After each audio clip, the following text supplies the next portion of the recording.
Assalamu alaikum wa rahmatullahi ta'ala wa barakatuh. Bienvenue à Madrasa.net. Aujourd'hui, nous allons étudier les types de phrases dans la langue française. Les types de phrases dans la langue française sont en nombre de 4. Nous allons commencer. Nous allons les citer d'abord. Vous avez la phrase déclarative, ensuite la phrase exclamative, la phrase interrogative, et bien sûr, on n'oublie pas la phrase impérative. Commençons par la première, qui est la phrase déclarative. La phrase déclarative, c'est une phrase qui nous permet de déclarer un fait, une information, un avis, ou de raconter quelque chose sur une histoire ou un récit. Nous avons un exemple qui est, s'il vous plaît, l'exemple, merci, Nour aime les poires. Un autre exemple, je récite la leçon.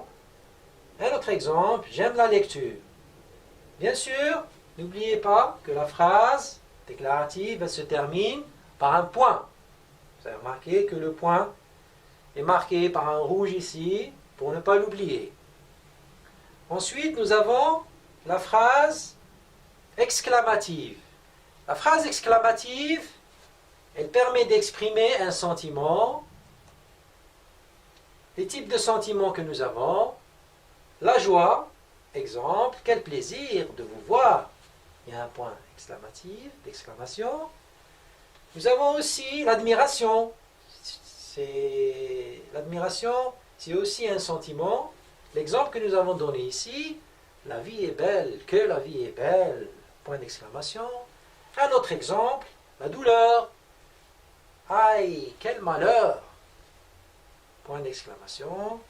Ensuite, nous avons la colère. Exemple pour la colère, quand on est énervé, quand on nous énerve, nos enfants, ou à l'école, on dit « ça me tape sur les nerfs ».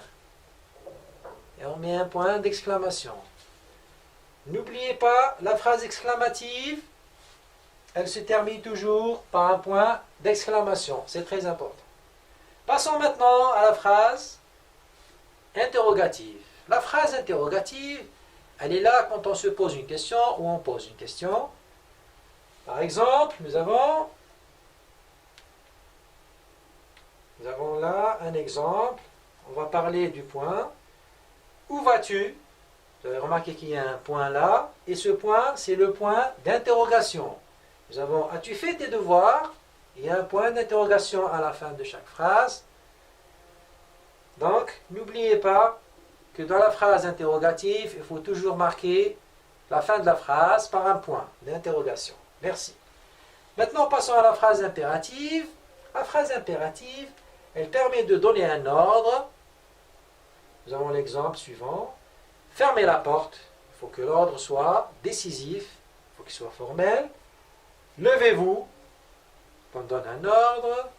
Nous avons aussi brosse-toi les dents et va au lit. Quand les parents demandent aux enfants, ils leur donnent un ordre d'aller se brosser les dents, vu que c'est important pour les enfants, bien sûr. Aussi, cette phrase, elle permet de donner un conseil. Par exemple, nous avons « Fais tes devoirs à temps pour réussir » ou bien « Prends tes médicaments pour ne pas tomber malade ou pour guérir ». Ça, c'est un type de conseil qui fait partie de la phrase impérative. Maintenant, en conclusion, on peut dire que la phrase, elle a 4 types. Il y a le type de la phrase qui est déclarative, cette phrase déclarative qui donne des informations et qui se termine par un point. Un autre type de phrase qui est la phrase impérative, cette phrase impérative qui donne un ordre, un conseil, ou exprime une interdiction, par exemple. Nous avons aussi un autre type de phrase qu'on a vu tout à l'heure, c'était la phrase exclamative. Cette phrase exclamative, qu'est-ce qu'elle fait? On a dit qu'elle exprime des émotions, des sentiments, de l'admiration, de la joie, etc. Elle se termine par un point d'exclamation, il est important de souligner. Et enfin, on arrive à la phrase interrogative qui, elle, Elle permet de poser une question et se termine obligatoirement par un point d'interrogation. J'espère que vous avez saisi le cours. Merci d'avoir passé ce moment avec nous et au revoir.